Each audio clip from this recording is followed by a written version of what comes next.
Excellence, bonjour et merci de recevoir TV5 Monde. Qu'avez-vous ressenti quand le président de la Cour a prononcé son verdict? 20 ans pour Simone Gbagbo, 10 ans pour Abdourahmane Sangaré, 10 ans pour Geneviève Brogbé, 5 ans pour Michel Gbagbo, et vous-même condamné, mais avec sursis, tout comme le professeur Gilbert Akengbo. Qu'est-ce que vous avez ressenti? Globalement, beaucoup d'amertume et d'inquiétude. Amertume teintée d'inquiétude. Amertume dans la mesure où les débats auxquels nous avons assisté ne permettent pas de justifier la lourdeur des peines qui ont été prononcées. Ces peines sont en total déphasage avec la réalité que nous avons vécue, que nous avons enregistrée. Les accusés ne méritent pas ces lourdes sanctions. L'accusation n'a pu apporter d'éléments concrets, précis, matériels pour justifier les accusations. Les témoins qui se sont retrouvés à la barre, qui ont défilé à la barre, n'ont pas apporté des témoignages crédibles. Et donc, en définitive, ces peines apparaissent comme des sanctions politiques. Et le procès lui-même a été véritablement un procès éminemment politique. Cela constitue une grave préoccupation dans une période où nous tous nous préoccupons de la réconciliation nationale, où des efforts sont déployés en ce qui concerne notre parti, le Front populaire ivoirien, pour faire en sorte que la Côte d'Ivoire tourne la page de ces douloureux événements et que le pays se retrouve, que l'unité nationale soit restaurée et que nous puissions créer les bases de la reconstruction du pays. Lorsqu'on voit ce qui s'est passé, lorsqu'on regarde les peines qui ont été infligées aux uns et aux autres, on est amené à se poser des questions sur la volonté des autorités politiques à la tête de l'État de Côte d'Ivoire, de leur volonté d'aller véritablement à la réconciliation. Alors, est-ce que ce procès, à vos yeux, était digne de la justice ivoirienne? Non, on peut nullement dire que c'est un procès digne de la justice ivoirienne.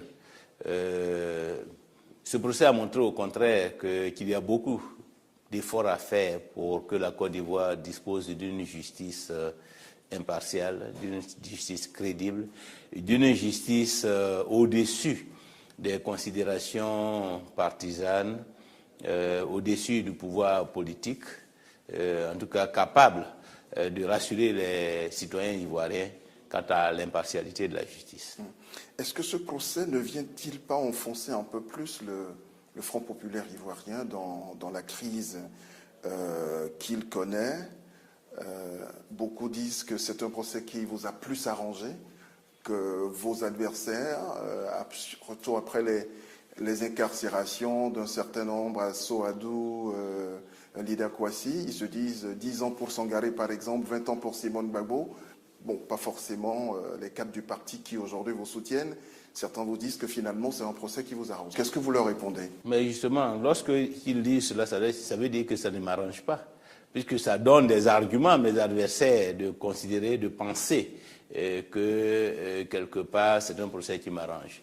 Donc si c'est un procès au contraire qui peut renforcer les clivages à l'intérieur du Front populaire ivoirien, qui peut donner le sentiment à certains que quelque part le président du Front populaire ivoirien peut tirer profit de ces sanctions, ce qui n'est pas le cas, puisque j'ai assumé ces responsabilités pendant tout le temps où ces camarades ont été à l'intérieur du parti, au niveau de la direction.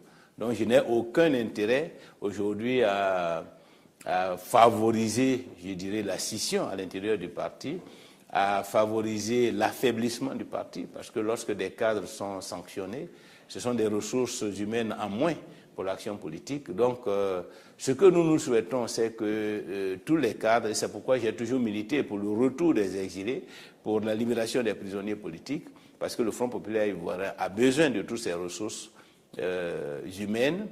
C'est vrai qu'il y a des débats à l'intérieur de notre parti, mais ce sont des débats qui se règlent de façon démocratique.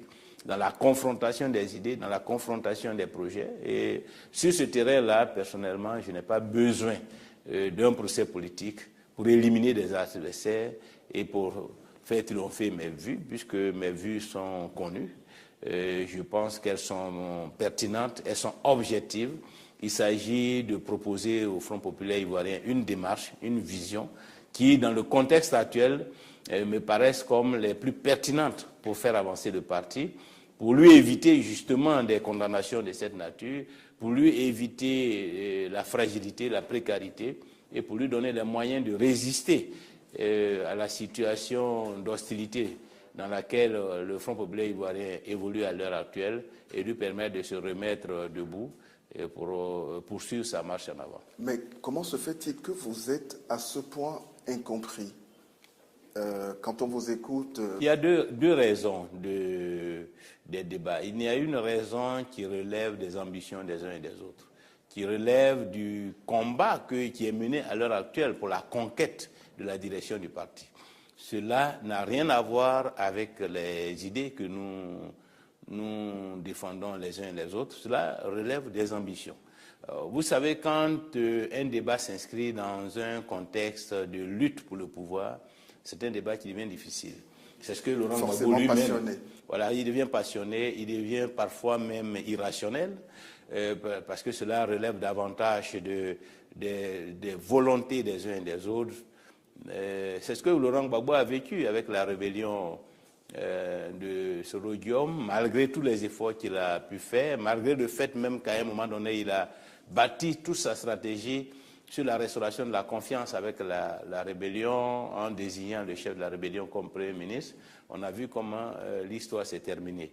Donc il y a cette dimension-là qui radicalise les positions, qui cristallise les antagonismes. L'autre dimension, c'est véritablement la question de la stratégie, de la démarche. Il y a deux démarches aujourd'hui. Celle de ceux qui ne sont pas totalement sortis des antagonismes de 2010-2011, qui sont encore dans des logiques de ressentiment, de récrimination. Et vous les comprenez? Je les comprends tout à fait, puisque effectivement nous avons vécu des moments difficiles. Nous avons beaucoup souffert, beaucoup d'Ivoiriens ont été tués, y compris de nombreux cadres, de nombreux militants du Front populaire ivoirien. Donc c'est tout à fait humain, c'est tout à fait naturel que nous soyons affligés. Mais en même temps, il faut avancer. Et en tant que leader politique, nous ne pouvons pas nous enliser dans les récriminations, dans le ressentiment. Sinon, nous bloquons la marche en avant, d'abord de notre parti, mais aussi de la Côte d'Ivoire. Donc il faut penser à la Côte d'Ivoire, il faut aller au-delà des frustrations, il faut rester ouvert aux adversaires d'hier, parce que nous sommes condamnés à vivre ensemble, nous sommes condamnés à coopérer dans le cadre de la restauration de la stabilité du pays, des principes démocratiques. Cela n'est pas possible avec le gouvernement seul. Cela, l'opposition seule ne peut pas le réaliser. C'est ensemble, dans une démarche, je dirais, coordonnée, d'apporter chacun de son côté la contribution nécessaire pour qu'on dépasse les antagonismes d'hier, qu'on reconstruise la base politique, la base démocratique du pays, la stabilité du pays. C'est à partir de là que nous pourrons faire valoir nos différences, que nous pourrons faire valoir nos projets différents de société. Excellence, est-ce que pour exprimer cela, vous n'avez pas manqué de pédagogie vous-même dans votre communication? Oh, vous savez que c'est possible, mais je pense que j'ai été suffisamment clair. J'ai formulé ces idées dès ma sortie de prison à travers un document qui est disponible pour permettre la réconciliation nationale. Les États généraux de la République que j'ai proposé a été discuté pendant de longues semaines à l'intérieur du parti. Nous sommes tous tombés d'accord sur le fait que la réconciliation nationale est une nécessité et qu'il faut pour cela une démarche à travers le dialogue politique pour, je dirais, effacer les conséquences, les effets de la crise politique à travers la libération des prisonniers, le retour des exilés, le dégel des comptes. Et puis, une fois que l'environnement aura été décrispé, qu'un minimum de confiance aura été instauré entre le pouvoir de l'opposition, organiser les États généraux de la République comme cadre de mise en œuvre d'une justice transitionnelle qui va nous permettre de réconcilier les Ivoiriens. Comment, dans ce cas, on maintient la ligne dure qu'a toujours revendiqué l'OFPI? Moi, je crois que certains camarades et certains responsables politiques ne prennent pas en compte les réalités objectives de la lutte. Dans la vie comme dans l'action politique, il y a un temps pour chaque chose. Lorsque les temps exigent que vous ayez une ligne de conciliation, il faut l'adopter parce que c'est cette ligne-là qui est avantageuse à la fois pour vous et pour la cause que vous défendez, qui est la cause nationale. Après les graves crises que le pays a connues, il faut un consensus. C'est pourquoi nous parlons de réconciliation. Réconcilier, ça signifie mettre tout le monde ensemble, créer les conditions de l'apaisement. Vous ne pouvez pas réussir cette mission si vous êtes encore dans une logique de confrontation. Donc, le contexte de réconciliation nationale exige une attitude d'apaisement de la part des uns et des autres, exige une ouverture aux autres, exige une capacité d'écoute et d'entente. Vous ne pouvez pas réaliser la réconciliation si vous êtes toujours sur le pied de guerre. Donc aujourd'hui, dans le contexte actuel, la Côte d'Ivoire a besoin que tous les acteurs politiques se mettent autour d'une même table, discutent pour trouver des solutions d'apaisement qui vont permettre au pays de restaurer la stabilité et un contexte démocratique. Maintenant, à partir de ce moment, et je pense que les élections qui se profilent à l'horizon vont nous donner l'occasion justement de pouvoir passer à une autre phase, qui va être une phase plus concurrentielle, une phase où la critique du gouvernement va être plus à l'ordre du jour, où la confrontation des projets va être plus à l'ordre du jour, parce que c'est le contexte qui l'exige, parce que nous avons réussi un minimum d'apaisement et que maintenant il s'agit de passer à la phase des grands débats qui vont permettre aux Ivoiriens de mieux comprendre les projets des uns et des autres, de mieux saisir les subtilités dans la démarche des uns et des autres. Donc, c'est pourquoi je dis il y a un temps pour chaque chose. Nous avons eu le temps, par exemple, des affrontements en 2011. Nous avons eu le temps des emprisonnements. Nous avons eu le temps du rattrapage. Nous avons même aujourd'hui le temps de la justice. Mais nous devons avoir le temps de la réconciliation et le temps de la confrontation politique. Donc, demain, c'est la confrontation politique. Mais nous souhaitons que cette confrontation politique se déroule dans un environnement suffisamment stabilisé. Et c'est pourquoi nous avons pris tout le temps de nous ouvrir au pouvoir pour qu'ensemble, nous travaillions à stabiliser l'environnement politique, à créer, à jeter les bases d'une compétition politique juste et équitable. Mais est-ce que vous avez cette même qualité d'écoute de la part du pouvoir aujourd'hui?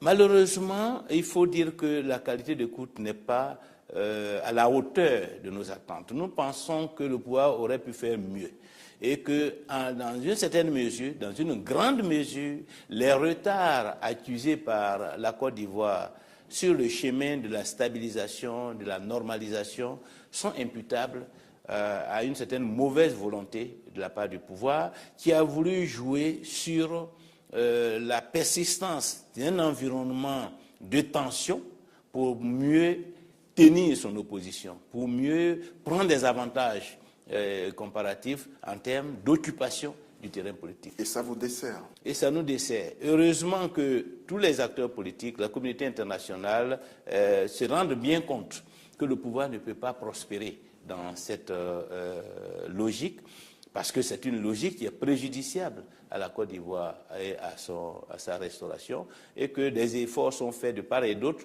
pour pousser le pouvoir à aller d'abord, à être plus offensif en matière de restauration des libertés, de la justice, de la normalité de la vie politique dans le pays. Est-ce que vous n'avez pas raté vous-même une occasion de régler définitivement ces problèmes-là si à votre sortie de prison, vous aviez eu le courage d'organiser les états généraux à l'intérieur du FPI pour évaluer les responsabilités, tirer les conséquences de votre échec après les années de pouvoir et amorcer véritablement les questions relatives à l'avenir? Est-ce que vous n'avez pas manqué de... Voilà, ce courage-là ne vous a pas manqué? Non, ce n'est pas faute de courage, mais c'est le contexte. Effectivement, ces états généraux, à l'intérieur du parti, c'est ce que nous appelons le Congrès. C'est le Congrès qui doit nous permettre de faire le bilan de la gestion du parti. Or, ce congrès n'était pas possible à ma sortie de prison, compte tenu de la situation dans laquelle j'ai trouvé le parti. Un parti qui était complètement désorganisé, en lambeaux, les militants dispersés, les structures en léthargie. Il fallait donc d'abord réveiller les structures, réorganiser le parti pour pouvoir organiser un congrès. Il faut des délégués.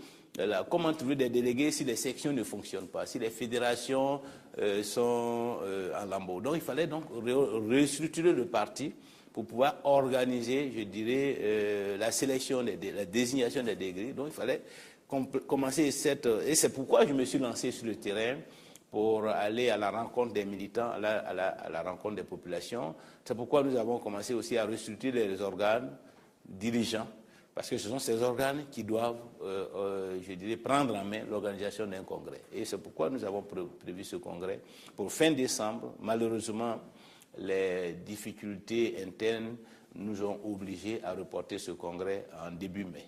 Mois de mai. Et il va tenir ce congrès? Oui, il se tiendra au début du mois de mai. Aujourd'hui, qui peut sauver le FPI? D'autres disent c'est Laurent Gbagbo lui-même qui peut sauver le FPI. Est-ce que vous allez le rencontrer? Si oui, quand? Tous les militants du Front populaire ivoirien doivent contribuer à sauver le FPI, à commencer par le président fondateur. D'autant qu'un certain nombre de positions que certains camarades prennent à l'heure actuelle sont prises, selon eux, par rapport à ses intérêts, par rapport aux intérêts du président Gbagbo. Évidemment, sur la question, nous avons des divergences. Parce que nous considérons que les postures qu'ils adoptent sont au contraire à l'encontre des intérêts du président Gbagbo. Que celle que nous proposons, c'est celle-là qui peut permettre de faire prospérer les intérêts du président Gbagbo. D'ailleurs, les positions défendues par sa défense, par l'avocat principal, Maître Altit, nous confortent dans cette position. Ceci dit, pour faire avancer justement le processus de recherche d'une solution, il faut donc l'impliquer, il faut donc, je dirais, établir le contact, et c'est ce que je compte faire. Je ne l'ai pas fait depuis ma sortie de prison parce que j'étais sous sanction des Nations Unies. La sanction vient d'être levée, heureusement, grâce à la posture que j'ai pu adopter aussi depuis même la crise, même en particulier depuis la sortie de prison. Et c'est ça qui vous pose aussi des problèmes? Ça pose aussi des problèmes, mais je pense qu'il faut l'assumer, parce qu'il faut savoir ce qu'on veut. Ou bien on veut la décrispation, ou on veut se sortir d'affaires, ou au contraire, on veut aggraver son cas. Moi, je pense que dans la situation actuelle, rien ne sert de chercher à aggraver sa situation, tout simplement parce qu'on a mal au cœur. Il y a certains de nos camarades qui sont dans cette logique, qui sont plus portés à vouloir exprimer une douleur, à vouloir s'engager dans une logique de revanche, même si cela doit aggraver leur situation, plutôt que de chercher à sortir de la logique de revanche, parce que c'est celle-là qui peut nous faire progresser. C'est celle-là qui peut nous permettre de, je dirais, d'échapper à toute situation qui est préjudiciable à la marche du parti. Dans la vie, il faut savoir ce qu'on veut. Moi, j'ai décidé, et cela est conforme à notre vision des choses, à notre doctrine, de travailler pour la réconciliation, de travailler pour l'apaisement, de travailler pour la normalisation de la vie politique en Côte d'Ivoire, parce que c'est cela qui est dans l'intérêt du Front populaire ivoirien. Le Front populaire ivoirien, en tant que parti, ne peut pas progresser, ne peut pas faire prospérer sa vision s'il n'y a pas un environnement démocratique, un environnement de paix. Donc travailler à cela, c'est travailler dans l'intérêt du parti. Mais c'est aussi travailler dans l'intérêt de la Côte d'Ivoire, parce que la Côte d'Ivoire a besoin pour se reconstruire, pour reprendre sa marche en avant, que la situation, l'environnement sociopolitique soit apaisé, soit normalisé, que la démocratie s'exerce, que nous puissions évaluer les performances du gouvernement par rapport à des critères objectifs. Et donc c'est une démarche qui me paraît être logique. Et donc, évidemment, ce qui est logique est partagé. Et je crois que c'est pour cela que la communauté internationale, les Nations Unies en particulier, ont bien compris que nous sommes un acteur pour faire avancer la Côte d'Ivoire et qui ne méritait pas de rester sous sanction. Donc, la levée des sanctions, de mon point de vue, constitue la reconnaissance de la pertinence de la démarche que j'ai décidé d'emprunter par la communauté internationale. Ce n'est pas négligeable, ce n'est pas négatif. Il faut considérer cela. Tout le monde recherche une sanction positive de la communauté internationale. Si celle-ci nous est décernée, je pense que mes adversaires devraient comprendre que c'est cette démarche-là qui peut être soutenue et faire en sorte de nous rejoindre dans cette démarche pour que nous puissions, avec le président Gbagbo, envisager l'avenir de la Côte d'Ivoire de façon optimiste et trouver aussi dans ce contexte les voies et moyens pour favoriser la libération du président Gbagbo. Quand vous allez rencontrer le président Laurent Gbagbo, très prochainement j'imagine, qu'est-ce que vous allez lui dire? Les yeux dans les yeux. La visite revêt deux aspects. Il y a d'abord un aspect d'ordre, je dirais, moral, d'ordre humain. Il s'agit d'aller porter au président Gbagbo la solidarité du président du Front populaire ivoirien. Nous avons connu des moments difficiles. Aujourd'hui, grâce à Dieu, nous avons retrouvé la liberté. Pendant que le président Gbagbo est toujours dans les liens de la détention, il faut aller lui manifester le soutien, la solidarité du président du parti, mais à travers lui de tout le Front populaire ivoirien. Donc c'est vraiment la première démarche.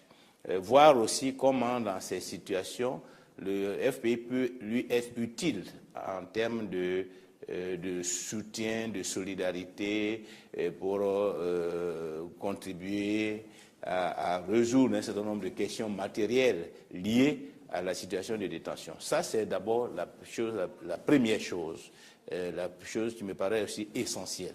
Voilà, il faut que nous ayons les moyens, la capacité de pouvoir aider le président Gbagbo à supporter la situation dans laquelle il se trouve à l'heure actuelle. Maintenant, les aspects liés à la politique, il s'agira de l'informer aussi de la marche du pays, comment les choses évoluent en Côte d'Ivoire, comment le Front populaire lui-même fait face à la situation d'adversité et de précarité qui prévalent ici. Ça, c'est la même chose. Et puis, sur comment le Front populaire ivoirien essaie de solutionner les problèmes, les débats qu'il y a à l'intérieur, l'en informer, et puis avoir aussi son opinion qui peut nous permettre aussi d'orienter. Savoir s'il est vraiment candidat ou pas.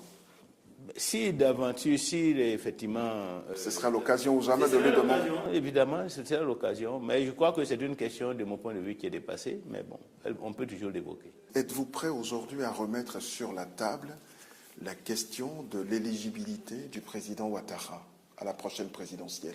Ce n'est pas à nous de remettre sur la table, c'est aux institutions. Vous aviez été le premier à en parler. J'en ai parlé, oui, j'en ai parlé, mais la question doit être tranchée par les institutions de la République. Ce sont elles qui ont le pouvoir.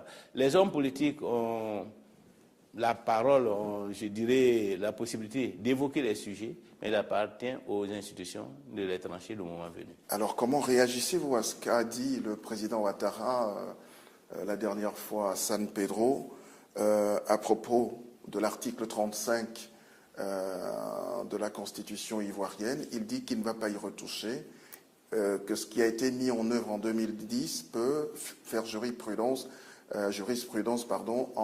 en 2015. Il appartiendra au Conseil constitutionnel d'apprécier cette position.